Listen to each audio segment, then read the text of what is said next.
WAOH is brought to you in part by Ohio's #1 trusted real estate team, The Young Team, online at theyoungteam.com. Welcome back, everyone.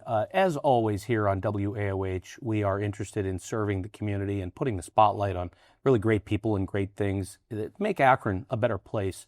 And our guest today here in the studio, Tshana, who is a foster parent, and right out of the gate, describe the joy and the fun and the reward that comes from being a foster parent. I adopted 3 of my children through Children's Services, and they're, my whole life, and they're my joy. I love working with biological families that have reunified with their children. I love helping them out in any way, making sure, if they need a ride, make sure they make their visits, and, keeping them uplifted so they can do what they need to do to work their case plan. Take us back to the very beginning of your journey, where you were inspired, you decided to inquire about becoming a foster parent. What was that process like? What was going on in your life where you said, I can do this. This is my calling. I'm called to do this. I tell this story all the time that I've actually known that I wanted to be a foster parent since I was little. My favorite show back in the 80s was the Punky Brewster Show. And, it was about a little girl who didn't have a home. Her mother had left her somewhere, and she ended up back then, an orphanage. And she ended up meeting an older gentleman, and they just bonded together, and he ended up adopting her. And that's when I realized that not everybody had a permanent home. And back then I'm like, I'm going to have an orphanage, and I'm going to have like 50 children, because I was little and I didn't know any better. But, as I got older, I was like, I'm going to get married, and we're going to have kids. And then me and my husband, we're going to foster. But by the time I became 35, I wasn't married. I was single. So I decided, you know what? I'm just going to do this on my own. Someone at our church worked at Children's Services, and she pointed me in the right direction and went from there. Dispel the myth that you have to have the perfect house and be the perfect person to be a foster parent. Your life has to be completely in order with no flaws, nearly perfect. Absolutely not. Like I said, I'm single. You don't have to be a 2-parent household. You can be a single household. You don't have to be rich to do this. I have a couple of different jobs that I work, but, every single family, we have a very good foster parent network. Every single family is different. When there's a situation, certainly when people have kids, no one is prepared.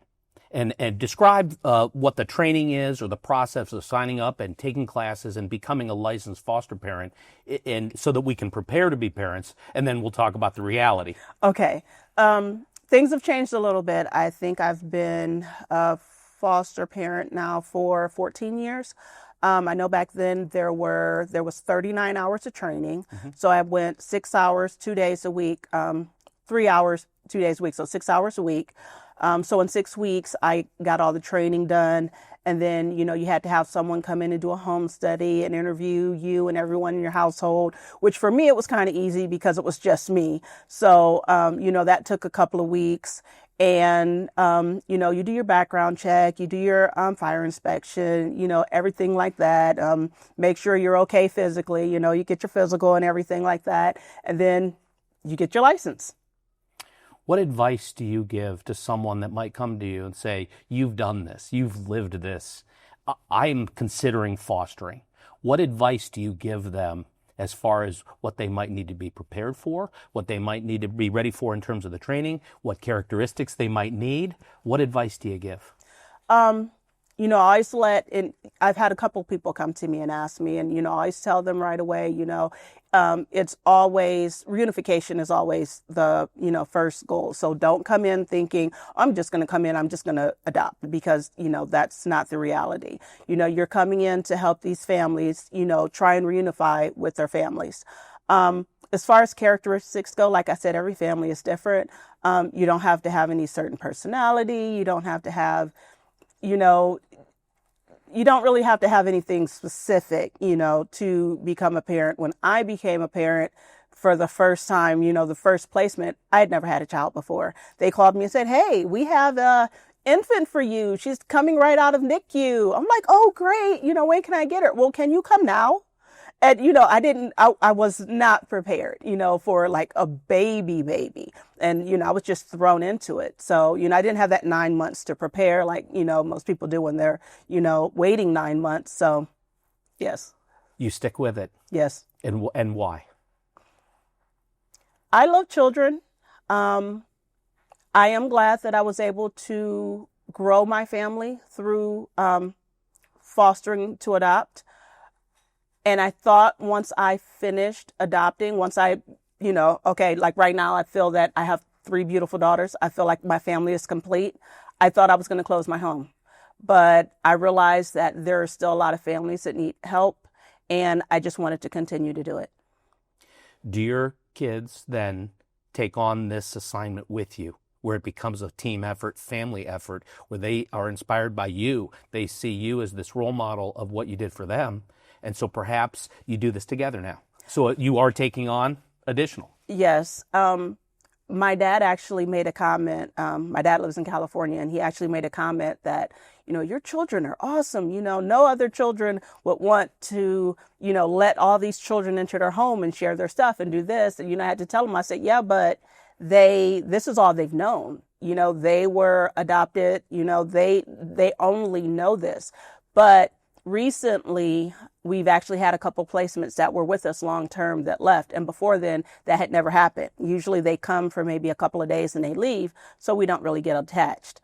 But recently, we've had a couple of placements that were there for a couple of months or, quite a long time, and they left. So my children were very sad. So we now have a little routine where, okay, if we have a long-term placement and they leave, their favorite place is Bob Evans. We will go to Bob Evans. So now they know, okay, if we get a long-term placement, we're going to be sad, but we get to go to Bob Evans. So, we're doing it as a family. At some point, if it's a problem with them, as they get older, maybe, I would close my home. Unless I get a bigger home, then if I get a bigger home, then I probably would continue to foster indefinitely as long as I can. Right now, we're kind of scrunched for space, but if I had more rooms, I would definitely foster much, much longer. How do you manage work, life, parent role, caregiver balance? Especially at the moment where they called you and said, this is it. What are you doing? Can you come tonight, or can the child come to you tonight? Life changes fast. Correct. So how do you manage we learn on the fly with Right. most of this. But how did you manage, and how do you continue to manage that work-life balance? You have to be the caregiver, but the provider, and all of these roles that you take on. Correct. Definitely having a village, having people help me. My girl's godmom is amazing. Actually, for the past couple of years, I've only been taking like ages 1 through 4 because the daycare that I use can't take infants. So I couldn't take infants because I didn't have anyone to take them. And they called me for an infant, and I'm like, I can't take infants. And then when their godmother found out that, I didn't take placement of an infant, she actually got upset. She's like, I would have babysat for you. Like, I'm not going to charge you. I would have done this for you. Next time, take an infant. So, I have a village. All of my jobs, I have a few different jobs. I have like 3 or 4 jobs. They all know, that I do this. So whenever my kids, if they have a snow day, if they're not in school, I work for the Y, they're allowed to come with me. When we were on distance learning and, the kids had to distance learn during COVID, I didn't know what I was going to do with my kids. And our executive director at the Y told my boss, hey, what is she going to do with her kids? Why don't you have her bring them here and they can do it here? Like, we did the whole guard room and emptied it out. And we put desks in there for them to distance learn for like 3 months. Luckily, every place that I've, been a part of, work-wise, family, church, everyone has been, and my family, they've been by my side and helping me out. How do you handle the role of caregiver with respect for the biological parents. In other words, helping children through trauma. As you mentioned, maybe they're going to be a short-term placement, and you don't know. They're going to be long-term. Right. But what I have come to understand is that children have been through difficult circumstances, still love and respect the biologicals and hold them up. And in order to be successful in this, you feel perhaps, of course, that you have to have tremendous respect for the biological parents and allow never to badmouth or judge them because of whatever their circumstances are.